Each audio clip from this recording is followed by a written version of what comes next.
Herkese iyi günler arkadaşlar. Kanalımıza hoş geldiniz. Sinem Ünsal yurt dışı çıkışı yasağıyla serbest bırakıldı. Sinem Ünsal yurt dışı çıkışı yasağıyla serbest bırakıldı.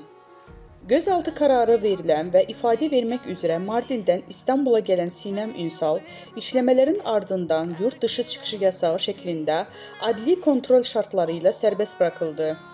Son dalgada hakkında gözaltı kararı verilen isimler arasında oyuncu Sinem Ünsal da yer aldı.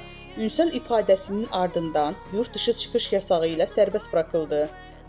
Ünsal süreçle ilgili yaptığı açıklamada adımın böyle bir konuyla anılmasından dolayı çok derecede üzgünüm ancak gerçeklerin ortaya çıkacağına inanıyorum ifadelerini kullanmış ve en kısa sürede ifade vermeye gideceğim söylemişti.